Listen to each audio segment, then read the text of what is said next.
Assalamualaikum warahmatullahi wabarakatuh.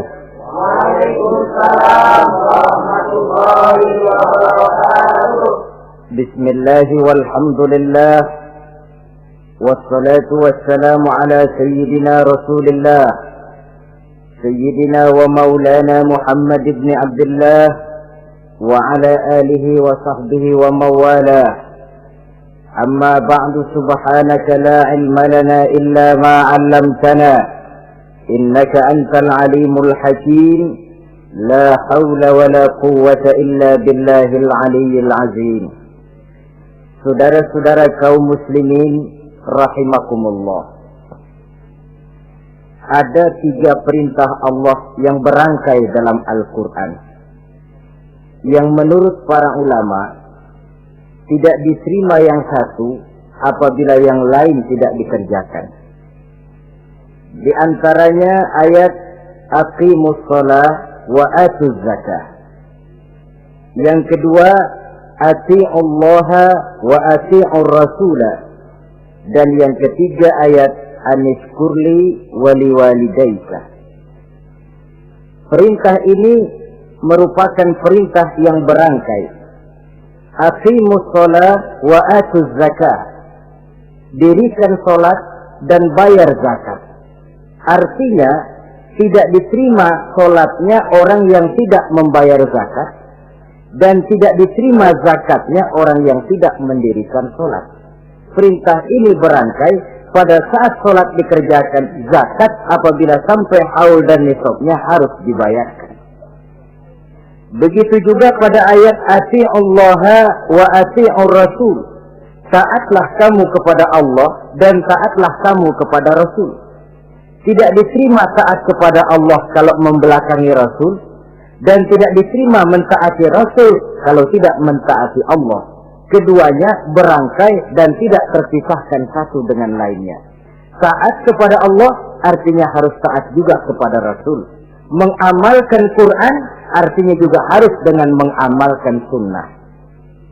Oleh karenanya sering diingatkan, usaha memisahkan umat Islam dari Islamnya selalu diawali dengan memisahkan umat Islam dari ulamanya. Dan ini bukan urusan baru.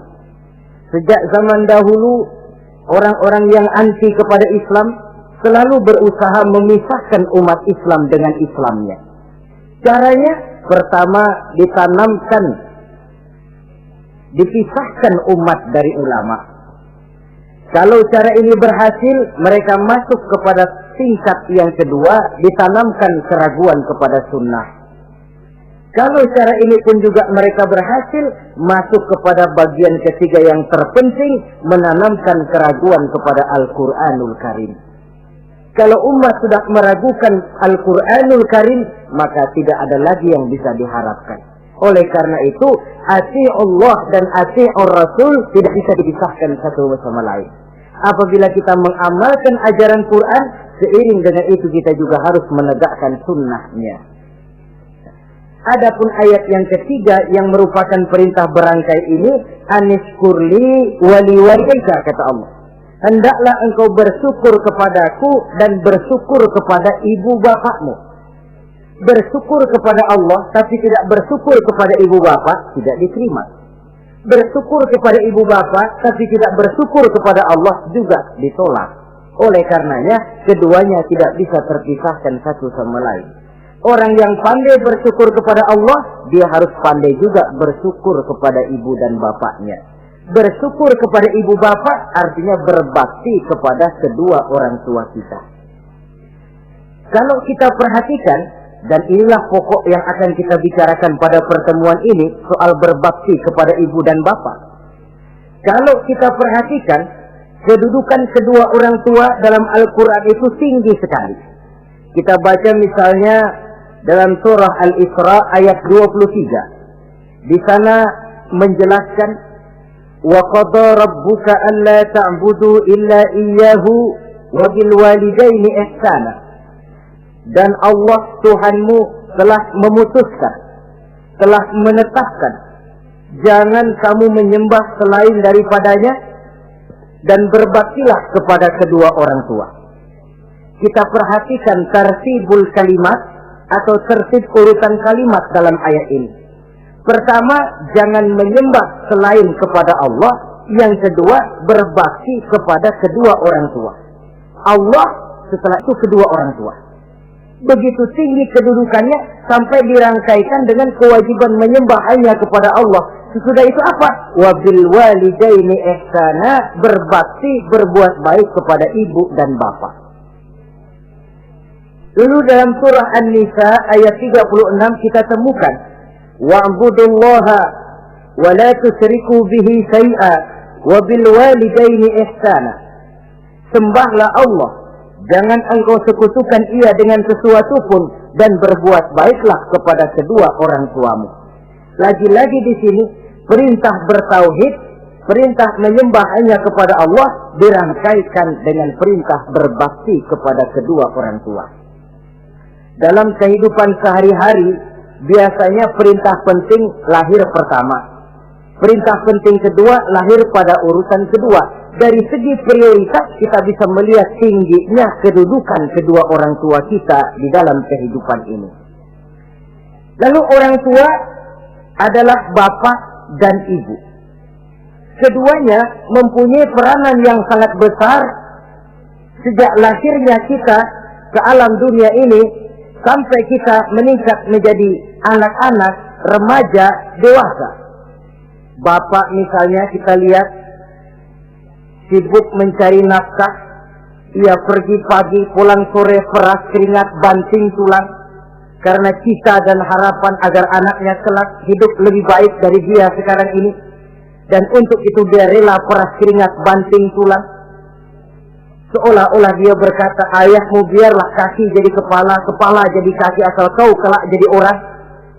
Yang kadang-kadang setelah kita sang anak ini jadi orang, sering lupa kacang akan kulitnya. Sehingga boleh jadi orang lalu berkata, kalau orang tua kaya, anak jadi raja. Kalau orang tua, kalau anak yang kaya, orang tua sering jadi budak. Orang tua kaya, anak jadi raja. Apa yang dia mau jadi kenyataan. Tapi kalau anak yang kaya, kadang-kadang orang tuanya yang jadi budaknya. Lalu di samping sibuk mencari nafkah, bapak juga memberikan perlindungan dalam kehidupan ini. Menjadi simbol wibawa yang pada suatu saat kita akan merasakannya kalau dia sudah tidak ada. Begitu barangkali kecenderungan orang, seperti kata Imam Al-Ghazali, kamu baru merasa pentingnya suatu nikmat kalau dia sudah hilang dari diri kamu. Kita baru terasa pentingnya sehat kalau lagi sakit. Baru tahu pentingnya gigi kalau lagi sakit gigi. Baru tahu pentingnya telinga kalau lagi budak. Tetapi pada saat normal, kita menganggap itu sesuatu yang biasa. Bukankah keberadaan seorang bapak dalam hidup ini, di samping dia pelindung, juga menjadi simbol wibawa dalam kehidupan di masyarakat? Orang sering berkata, gue bukan takut sama lo, gue segan sama orang tua lo. Masih ada yang disegani, masih ada yang dihormati. Pantas saja kalau kita ambil dari sejarah, ketika baginda Rasul ditinggal wafat oleh Khadijah, oleh pamannya Abu Thalib, gangguan kafir Quraisy makin meningkat. Kenapa? Kemarin-marin mereka mau menghadang Nabi, mau menghantam Nabi, masih mandang Khadijah binti Khuwailid, seorang bekas janda bangsawan. Mereka masih memandang Abu Thalib, orang tua yang disegani. Sekarang dua-duanya sudah tidak ada, apalagi yang mau disegani, hantam saja sudah Muhammad. Itu pun dirasakan oleh pribadi Nabi kita. Saudara-saudara kaum muslimin, apalagi yang namanya ibu, dia lebih banyak menangani kita. Pantas kalau Rasul satu saat ditanya orang, ya Rasul, siapa sih yang paling harus saya taati di dunia ini? Ibumu. Lalu siapa lagi ya Rasul? Ibumu. Kemudian setelah itu siapa ya Rasul? Ibumu. Setelah itu siapa ya Rasul? Bapakmu. Ibu, ibu, ibu, baru bapak. 3 berbanding 1. Kenapa harus begitu? Kita lihat. Pertama yang namanya ibu, sejak proses kehamilannya sudah istilah Quran hamalathu wahnan ala wahnin. dia mengandung kita dalam keberatan yang bertumpuk di atas keberatan, berat kuadrat. Bahkan sebelum itu, sejak ngidam anaknya, ibu kita itu sudah kita siksa. Yang kepengen dimakan, yang bukan-bukan, muntah nggak karu-karuan, keinginan yang tidak musim, sampai ketika terjadi proses kehamilan, dari hari ke hari hamilnya makin lama, makin berat, makin lama, makin besar, kemana-mana dibawa, belum pernah ditaruh. Ini berat, mau ke pasar, taruh dulu sebentar. Tidak. Itu ya saudara, orang hamil itu ya, saya sendiri alhamdulillah belum pernah hamil. Tapi kalau kira-kira 2 kilo, itu ada itu. Umpama pengen ngerasain, cari kelapa yang beratnya kira-kira 2 kilo, jantung di perut kemana-mana bawa. Apa enak kayak begitu? Kehamilan yang makin lama makin besar, makin lama makin besar. Tidurnya pun sudah serba sulit dan serba salah. Sampai dia kepada saat kelahirannya, saat melahirkannya, berhadapan dengan 2 pilihan. Kalau tidak hidup, mati. Dan seorang suami tidak pernah menghadapi saat-saat kritis macam gitu. Paling-paling waktu istrinya melahirkan, dia cuma nungguin di depan pintu. Bingung, gelisah, tapi masih sempat ngerokok. Si istri sudah pasrah berhadapan dengan kalau tidak hidup, mati. Saudara hadirin yang saya hormati, dalam pilihan itu dia lahirkan anaknya ke alam ini. Dan maha adil Allah. Andai kata pun seorang perempuan kalah dalam perjuangan ketika melahirkan anaknya, dia meninggal, dia mendapat pahala seperti orang yang mati syahid.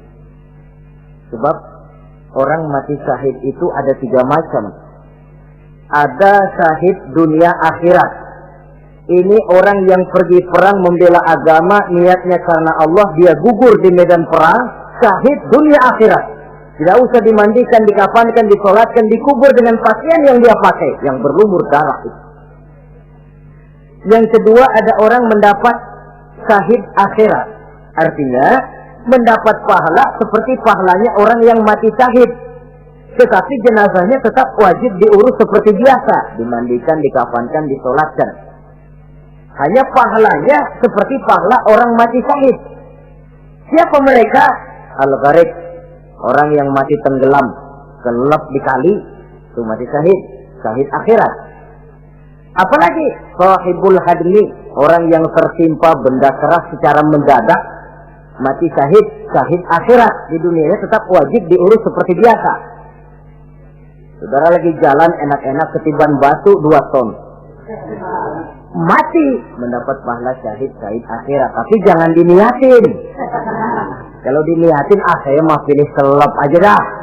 Lu nyebur ke kali, mati, syahid. Tidak. Konyol malah itu, bunuh diri namanya. Nah, di antaranya yang mati syahid itu perempuan yang meninggal pada saat melahirkan anaknya. Tapi masalah kita dalam pilihan antara hidup dan mati, dia lahirkan anaknya ke alam ini. Lalu proses mengasuh dan membesarkan lebih banyak sang ibu ketimbang sang bapak.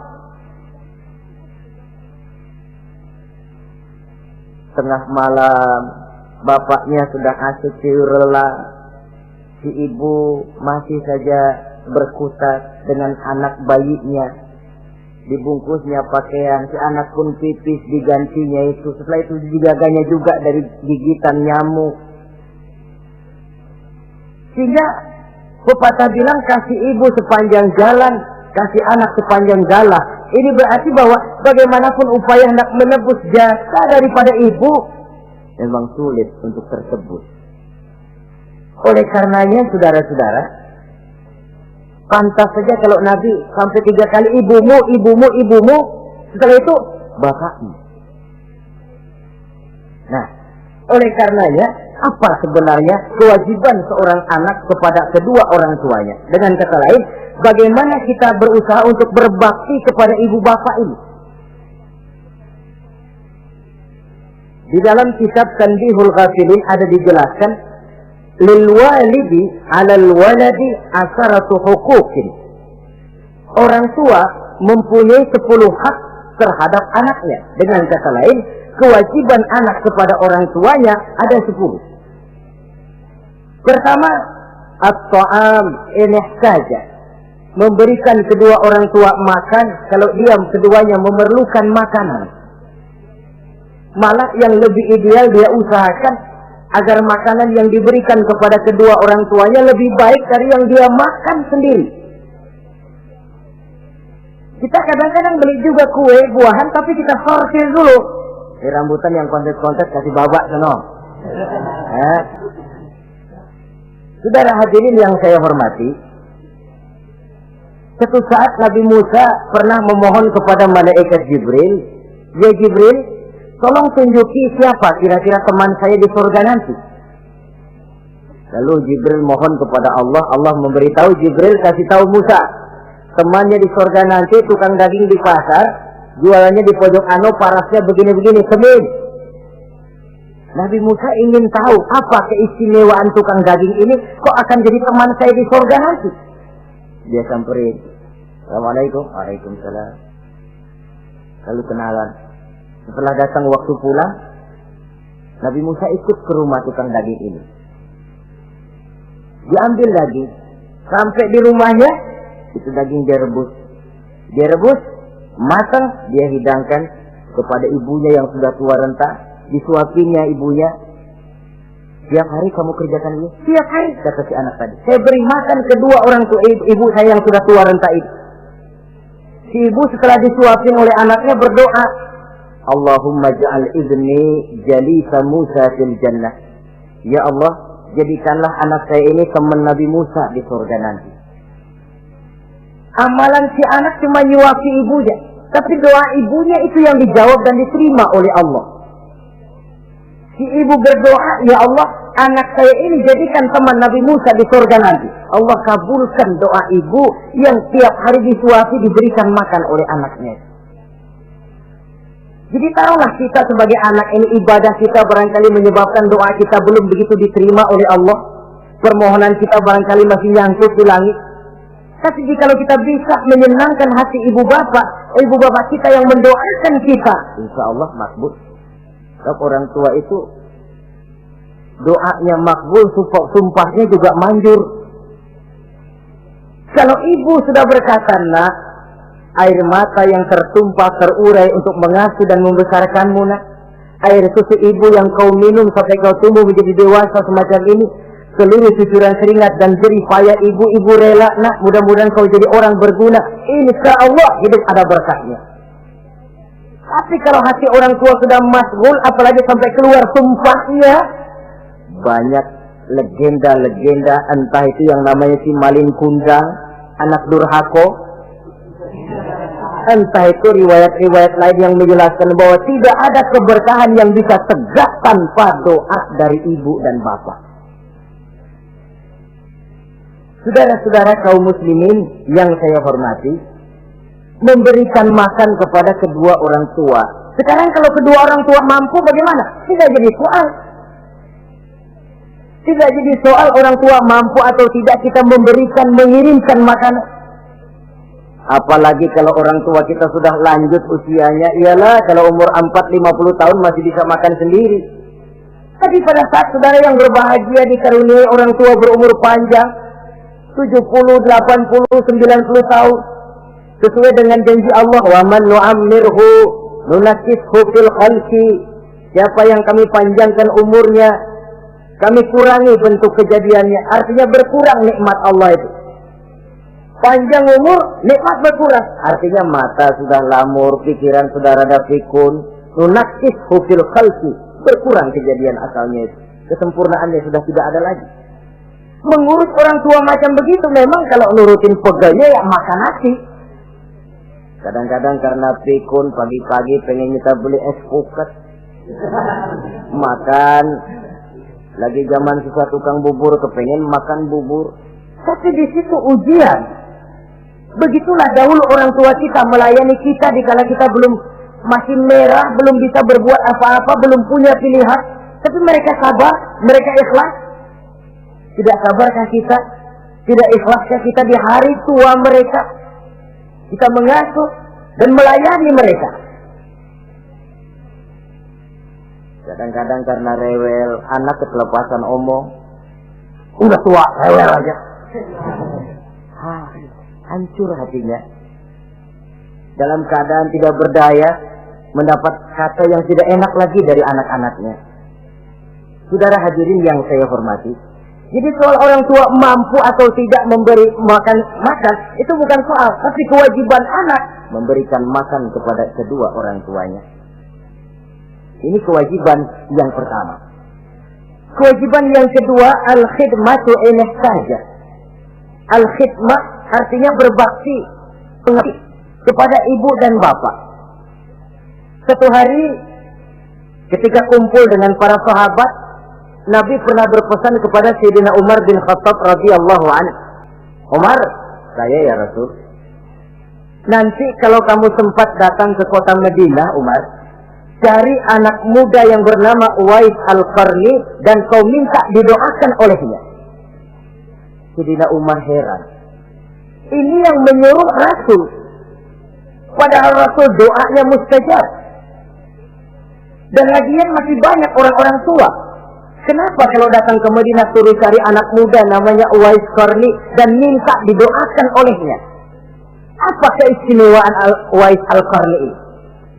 Jadi ini pun juga alasan kata Nabi, aksiru minan nas bidu'ail khair fa innaka la tadri min ayyi fahin yuqbal. Banyak-banyaklah kamu minta doa kebaikan dari orang lain, sebab kamu tidak tahu dari mulut yang mana doa diterima Allah. Menurut kita barangkali orangnya kere, nggak ada potongan, tapi kalau doanya diterima Allah, siapa yang sanggup menghalangi? Ada orang bilang, enakan doa sendiri langsung mantap, tidak jelek. Tapi minta didoakan orang lain pun tidak salah. Saudara-saudara yang saya hormati, kadang-kadang tukang minta-minta pengemis datang ke rumah. Kita kasih 100 rupiah, lalu keluar doanya kan, mudah-mudahan rezekinya bapak lancar dan segala macam. Ada orang yang nggak sabar, dia bilang, Allah kenapa saya kamu doain dirimu sendiri aja dah, supaya besok jangan jadi pengemis lagi. Secara logika mungkin, secara logika. Tapi agama bukan cuma logika. Siapa tahu dan siapa yang bisa menghalangi kalau doa dari mulut tukang pengemis itu yang diterima Allah? Tidak seorang pun yang tahu. Nah, Sayyidina Umar heran, apa sih keistimewaan Uwais Al-Qarni ini? Ketika beliau ke Madinah diselidiki, apa keistimewaan si Uwais ini? Masih muda, tapi saya oleh Nabi disuruh temuin dan minta didoakan olehnya. Nah, jadi dalam pandangan Allah itu ya nggak ngurus tuanya, yang afdal itu yang tua dan banyak ibadahnya dekat dengan Allah. Tapi kalau tuanya cuma kejemur, ya yang mending yang muda dan banyak ibadahnya. Uwais Al-Qarni ini contoh. Apa ibadah Uwais Al-Qarni? Ternyata dia seorang anak yang sangat berbakti kepada ibunya. Ayahnya sudah meninggal. Dia pernah menggendong ibunya dari Madinah ke Mekah cuma untuk bikin haji dan untuk bertemu dengan Rasul. Sayang, tidak sempat bertemu dengan Rasul. Menggendong ibu dari Madinah ke Mekah itu kira-kira 465 kilo ya. Jakarta Semarang. Digendong ibunya. Kita kadang-kadang ibu kita ini sudah sakit payah, mau ke dokter saja masih manggil orang, tolongin mak gua no. Masih minta tolongin. Berat kita. Uwais Al-Qarni menggendong ibunya cuma untuk menunaikan ibadah haji dan bertemu dengan Rasul. Rupanya karomahnya itu muncul karena dia merupakan anak yang sangat bakti kepada ibunya. Jadi Allah memberikan karomah itu ya, ada yang karena orang rajin tahajud, ada yang karena tangannya pemurah, dermawan, ada yang karena sangat berbakti kepada kedua orang tuanya, ada yang karena rajin baca Quran, ada yang karena rajin melaksanakan puasa sunnah. Timbul karomahnya, keistimewaan yang diberikan Allah kepadanya. Jadi bakti kepada ibu dan bapak mendatangkan karomah, keistimewaan yang diberikan Allah kepada kita. Kayak Uwais Al-Qarni ini, kalau dilihat dari segi ibadah, dia masih muda, tentu lebih banyak ibadahnya macam Umar bin Khattab. Tapi karena baktinya kepada ibunya, sampai Nabi pesan Sayyidina Umar, kalau kau sempat ke Madinah, cari anak muda bernama Uwais Al-Qarni, minta didoakan olehnya. Artinya doanya dikabul oleh Allah Subhanahu wa Ta'ala. Saudara-saudara kaum muslimin yang berbahagia, kewajiban yang ketiga, al-ijabatu in da'a, menjawab, memenuhi panggilan orang tua apabila keduanya memanggilmu. Menjawab panggilan kedua orang tua. Dan cara menjawab ini pun Al-Quran memberikan tuntunan etiknya. Wala taqul lahuma uffin. Jangan kepada kedua orang tuamu ngomong uff. Uff, hus, oi. Itu dianggap kurang etik. Saudara hadirin yang saya muliakan, menjawab panggilan orang tua merupakan kewajiban anak dan merupakan hak dari orang tuanya. Dia berhak untuk dijawab panggilannya dan anak berkewajiban untuk menjawab panggilan orang tuanya. Mari kita ikuti satu riwayat bahwa ada seorang anak muda yang soleh, tekun melaksanakan ibadah, namanya Jurayj. Satu hari Jurayj ini sedang sholat sunnah. Ketika dia sedang sholat itu, ibunya manggil, Jurayj, kan? Jurayj, sini sebentar. Ibunya rupanya tidak tahu kalau Jurayj sedang sholat.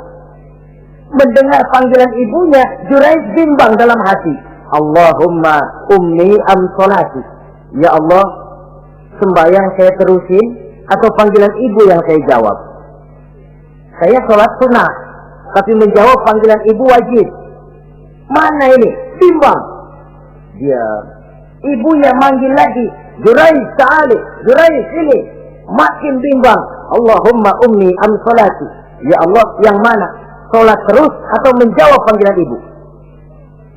Rupanya dia pilih sholat terus, saudara-saudara. Dia tidak jawab panggilan ibunya.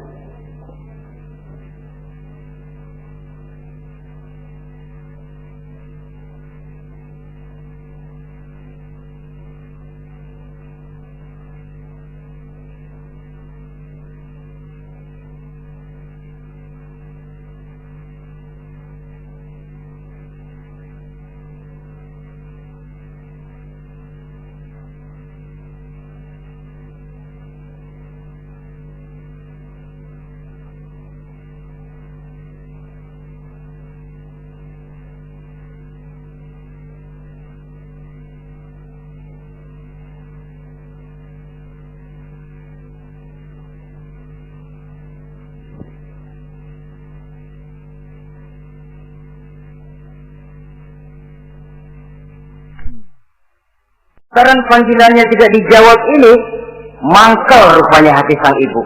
Ya Allah, Jurayj ini, saya lahirkan dia antara pilihan hidup dan mati. Saya asuh dan saya besarkan dia. Cuma saya panggil tidak mau menjawab, sakit hati saya. Keluar katanya, ya Allah, jangan mati Jurayj sebelum dia bertemu orang jahat. Nah, berlalulah riwayat ini. Hari berganti hari, bertukar minggu pergi datanglah bulan. Kesolehan anak muda yang bernama Jurayj ini terkenal ke seluruh kampung. Dan biasa, kalau ada orang yang soleh, apalagi dia masih muda, yang usil banyak. Dan yang usil ini selalu berusaha mencari jalan bagaimana menghancurkan Jurayj ini. Saudara hadirin yang saya hormati, akhirnya mereka begini aja. Jurayj kan masih muda, kita goda pakai harta. Tidak mungkin. Jurayj itu bukan orang yang mata duitan, dia tidak akan luluh oleh harta. Kita tawarkan kedudukan, juga tidak bisa. Begini saja. Dia kan masih muda tuh. Iya.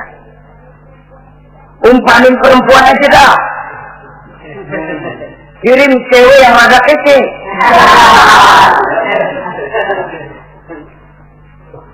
Dicarilah perempuan untuk menggoda Jurais ini.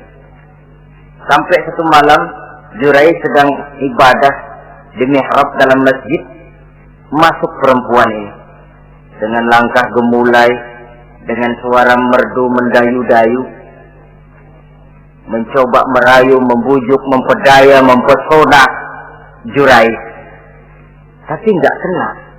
Sejak dari berpakaian lengkap si perempuan ini, sampai bahasa Arabnya Oryanun Salih, tanpa sehelai benang pun lagi lekat di badannya. Menggoda Jurais, memegang Jurais, muter-muter di depan Jurais, tanpa selembar benang pun lekat di badannya. Jurais mantap. Si perempuan karena sudah kadang merasa dibayar lalu nggak berhasil kan malu. Akhirnya dia keluar dari masjid, dia pergi ke sebuah kampung, di sana dia berzina dengan seorang pengembala kambing dan hamil. Ketika hamilnya besar, si perempuan ini kemana-mana pidato. Saudara-saudara, kenal nggak Jurais? Kenal. Yang katanya rajin benar ibadah tuh, yang mainannya di masjid melulu, yang mainannya tasbih melulu. Nih, perut saya nih. Dia urusannya tuh. Jurais, apa betul? Bohong. Akhirnya Jurais dicari orang, macam-macam, yang caci maki, bahkan ada yang nyambitin pakai batu sampai berdarah kakinya, berdarah tangannya. Caci maki orang sudah nggak karu-karuan. Masjid lu ya, topeng doang lo. Saudara hadirin yang saya hormati, kita lihat di sini, Jurais sedang sholat sunnah, dipanggil oleh ibunya, tidak menjawab. Cuma itu ilatnya, dan ibunya pun tidak tahu kalau Jurais sedang sholat. Keluar omongan yang tidak enak, dan omongan itu manjur. Kata Jurais, saudara-saudara begini, apakah di antara saudara-saudara ada yang lihat saya melakukan zina dengan perempuan ini? Tidak ada. Lalu atas dasar apa saudara menuduh saya? Ya pengakuan si perempuan tadi. Nggak bisa dong kalau nggak ada saksi. Sekarang begini saja, bagaimanapun saya ngotot, saudara nggak percaya, kita tunggu saja sampai si bayi ini lahir. Kita tanya dia nanti siapa bapaknya. Baiklah kalau begitu. Ditunggulah saat kelahiran sang bayi. Begitu bayi itu lahir ke alam ini, bron merah, masih orok. Setelah dibersihkan, ditekan perutnya oleh Jurais, ya gulam, kul man abud. Bayi, tolong kasih tahu siapa bapakmu. Dengan izin Allah itu orok, bayi yang masih merah ngomong, bapak saya tukang ngangon kambing di kampung Ano. Kata Jurais tuh kan, gua tuh bukan gua ya. Gak percaya sih ente, main sabot aja. Begini akhirnya nih, ternyata sedang sholat sunnah dipanggil, tidak menjawab, ibunya mangkel, keluar omongan tidak enak, itu masih manjur. Apalagi kalau nggak lagi ngapa-ngapain, dipanggil nggak jawab, atau menjawab dengan panggilan yang nyakitin hati, tentu saja lebih manjur lagi ucapan orang tua kita itu. Saudara-saudara yang saya hormati, jadi kewajiban ini al-ijabatu inda'a, menjawab apabila dipanggil. Teorinya mudah ini, prakteknya yang sulit. Pada suatu saat kita sedang menghadapi urusan yang sangat penting, orang tua manggil. Pada suatu saat kita sedang menghadapi tamu untuk sesuatu yang vital, orang tua manggil.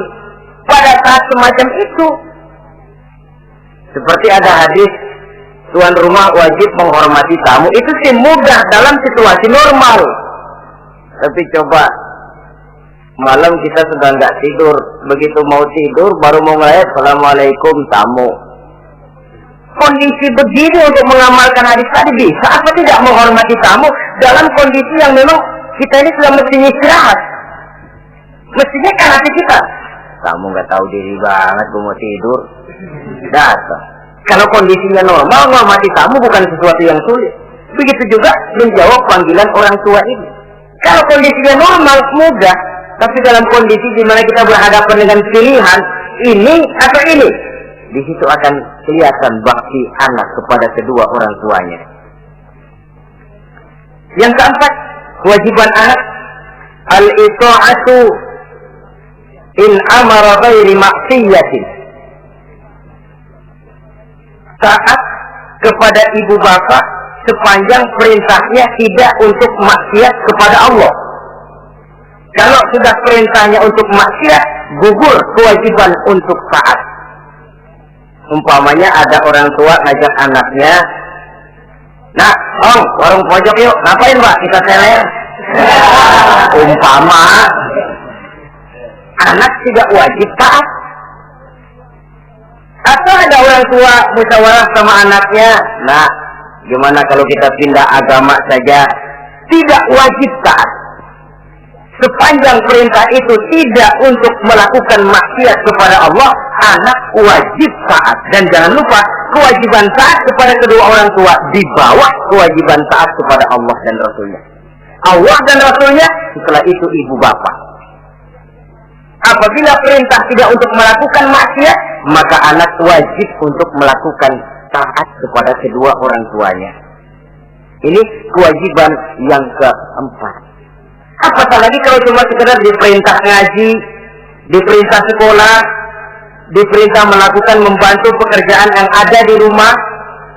Itu sudah perintah yang di samping bermanfaat buat keluarga, juga menyangkut hari depan kita sendiri sebagai anak.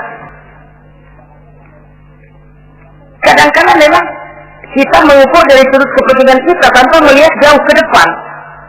Misalnya, ada anak pulang sekolah, langsung ambil layangan sama benang berangkat ke lapangan.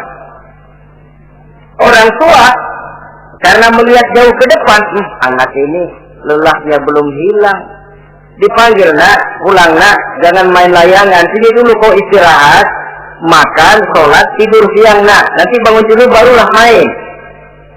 Si anak mungkin hatinya ngedumel, bapak orang main layangan aja dilarang, ini kesan yang timbul.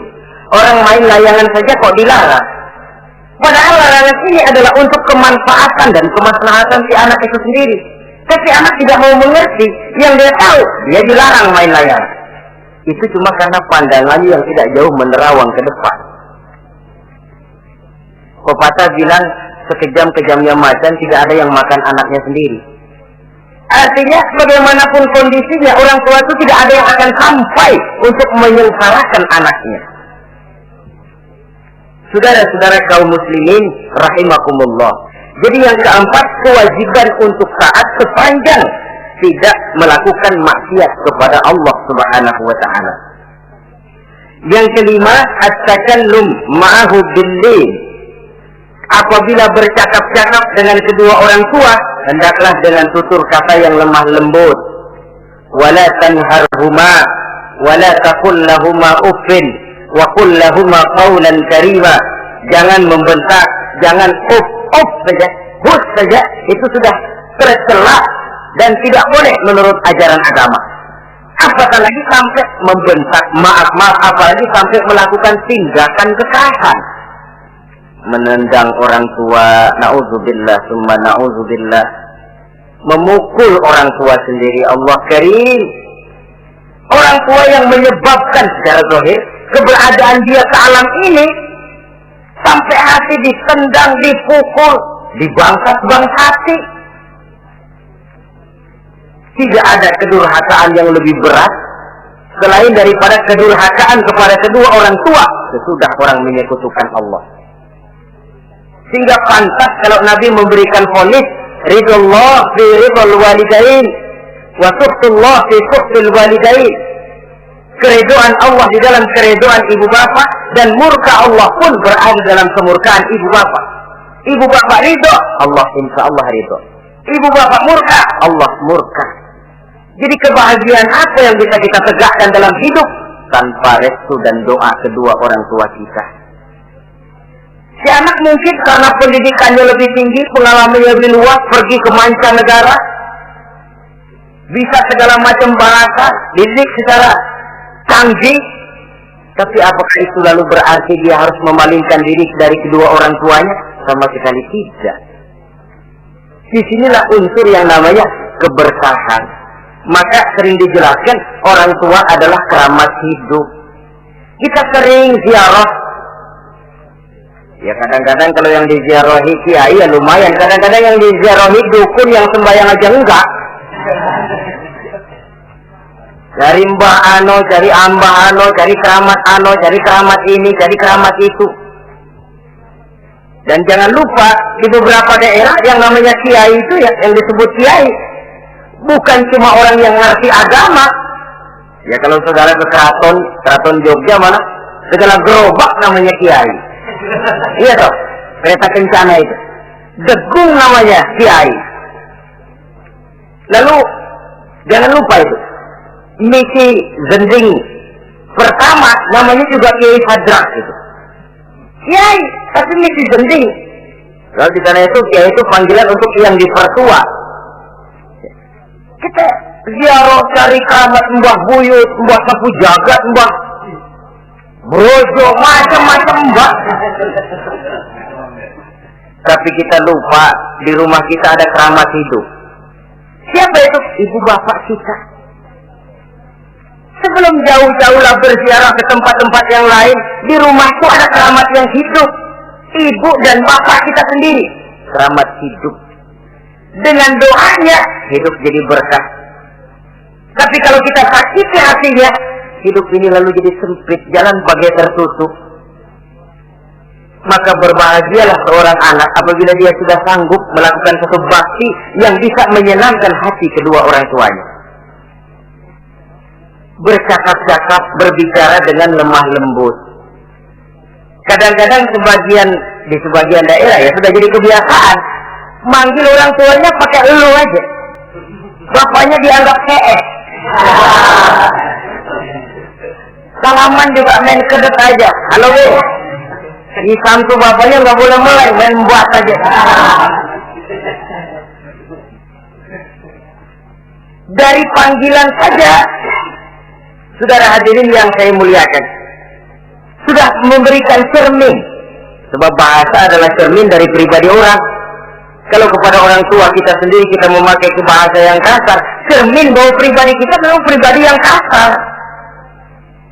Jadi pantas kalau agama mengatakan, apabila kedua orang tuamu sudah mencapai usia lanjut, fala tanharhuma, jangan membentak, wala taqul lahuma uffin, jangan berbicara uff, wa qul lahuma qaulan karima, sampaikan berbicara kepadanya dengan qaulan karima, kata-kata yang mulia, bukan kata-kata yang bagus dan indah diminta, qaulan karima, kata-kata yang mulia. Ya Allah, luhur indah betul bahasa Quran ini. Berbicara kepada kedua orang tua dengan kata-kata yang mulia. Jadi sekedar itu saja tidak boleh, konon lagi sampai membentak. Termasuk orang tua ini yang mertua. Kalau orang tua kan tiga loh. Orang tua yang menyebabkan kita lahir ke dunia, ibu bapak kita. Orang tua yang mempercayakan anaknya kepada kita, mertua kita. Dan orang tua yang mendidik kita, guru kita. Ketiganya berfungsi orang tua. Kewajiban ini juga berlaku.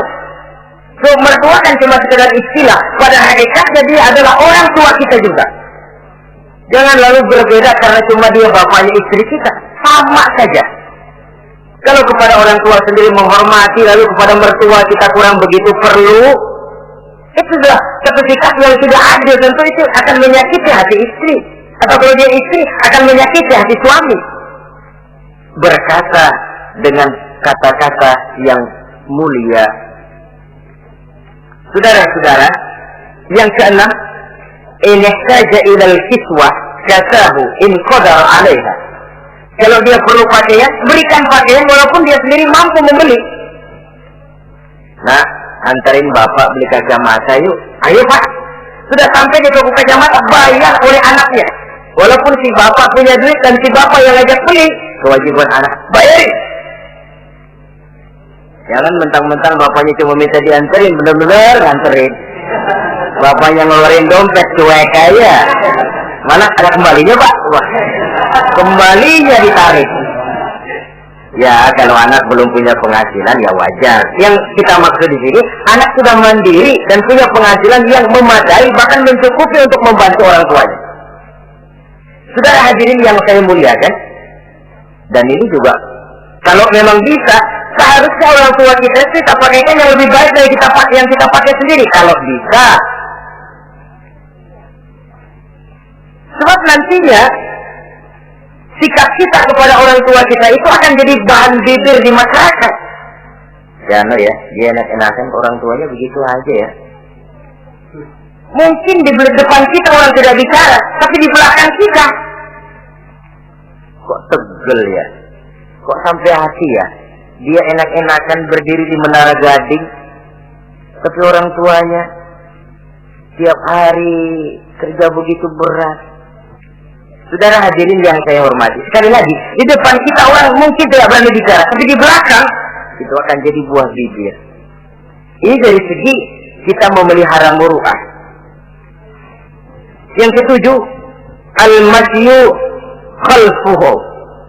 Kalau jalan mengiring, artinya di belakang orang tuanya. Ini adabnya, adab berjalan. Saudara yang saya hormati, ini yang dicontohkan oleh baginda Rasul. Jika berjalan dengan orang-orang tua, beliau belakangan. Kenapa? Ini merupakan simbol penghormatan kita kepada orang yang lebih tua daripada kita. Tidak mentang-mentang karena pendidikan lebih tinggi, merasa dirinya lebih tahu, lebih pengalaman, selonong boy. Orang tua tahu apa sih? Iya. Waduh, hebat. Saudara hadirin yang saya hormati, al-masyu khalfuhu, berjalan di belakangnya. Begitu juga untuk mengemukakan pendapat. Kalau suatu saat orang tua mengajak musyawarah, dengarkan dulu omongannya, tangkap seluruhnya. Kalau kita merasa bahwa itu salah, jangan lalu dipotong. Salah Pak, jangan begitu, Bapak kolot sih.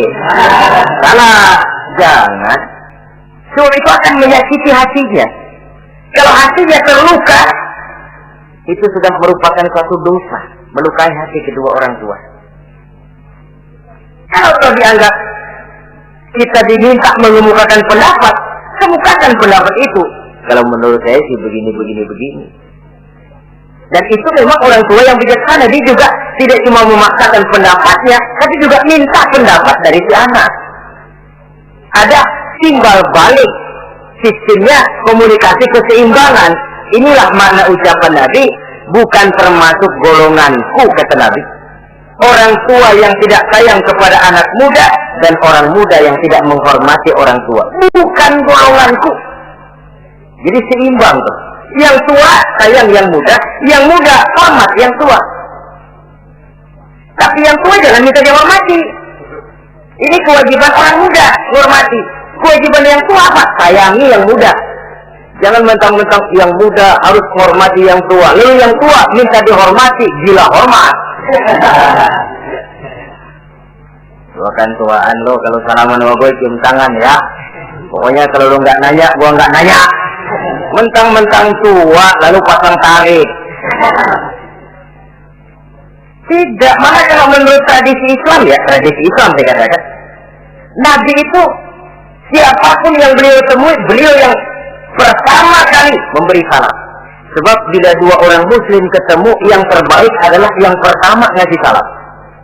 Si A, si B ketemu, siapa yang paling baik di antara keduanya? Yang duluan ngucap salam. Jadi berebut ngucap salam. Kita zaman sekarang kadang-kadang kita sudah assalamualaikum yang nyautin kayak Firawan. Mukanya pakai ditekuk.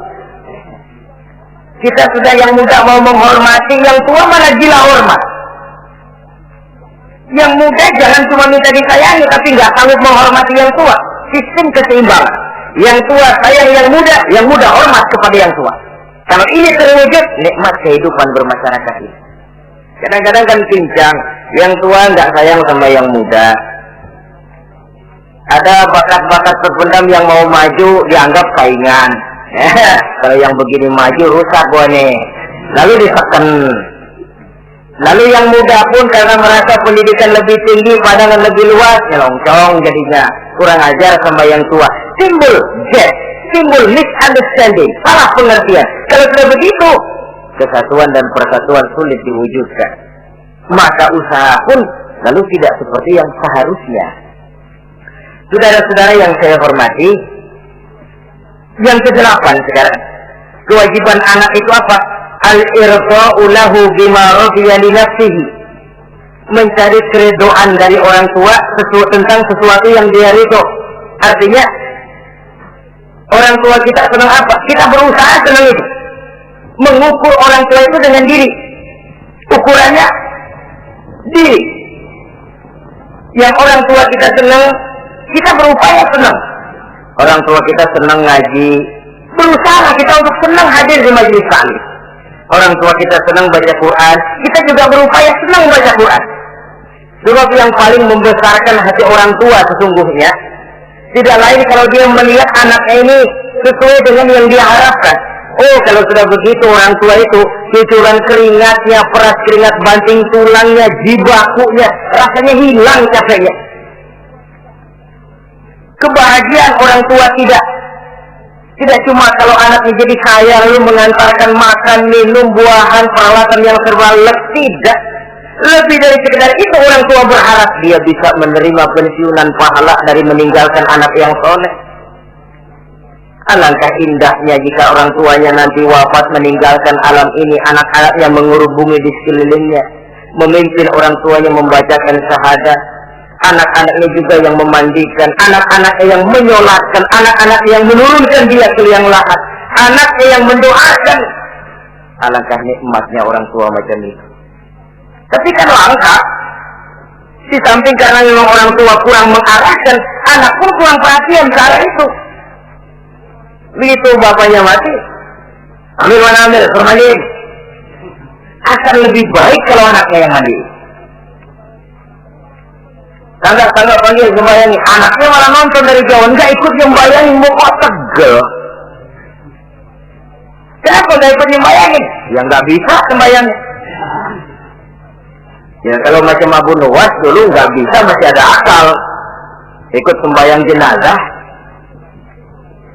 Dia nggak tahu kalau sembahyang jenazah itu cuma diri, nggak pakai ruku, nggak pakai sujud. Imam takbir dia takbir, begitu takbir kedua dia ruku dia. Habis takbir lagi sujud. Orang-orang nggak ada yang sujud, bingung. Selesai ditanya dia, Bunda Was kenapa tadi pakai sujud? Dia bilang ini mayit dosanya kebanyakan.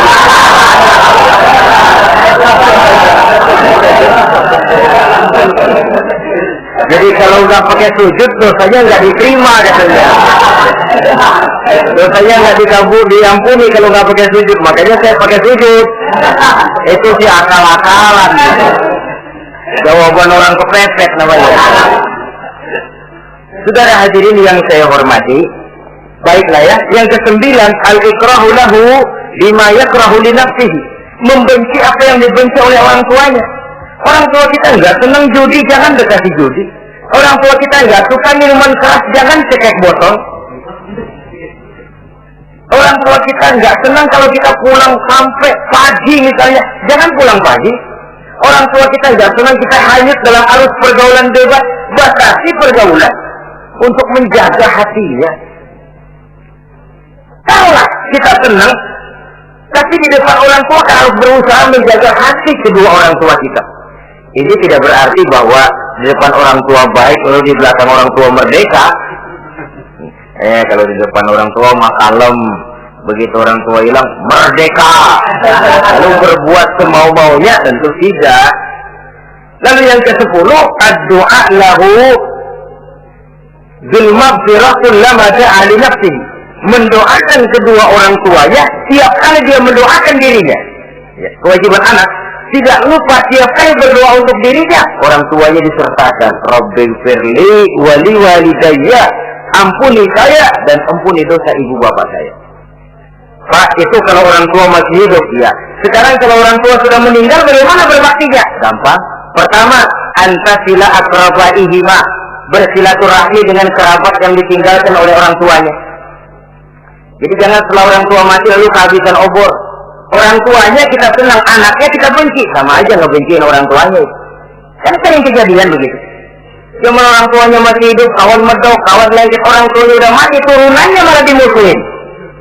Itu juga nyakitin orang yang sudah meninggal. Bersilaturahmi dengan kerabat yang ditinggalkan. Yang kedua, kalau orang tua sudah meninggal, cara berbuat baiknya bagaimana? Antastaghfira lahuma wa tad'u lahuma. Mohon ampun dan mendoakan keduanya. Itulah jadi orang soleh nikmatnya. Sudah mati pun kita masih kebagian doa. Orang soleh kemana-mana didoakan orang.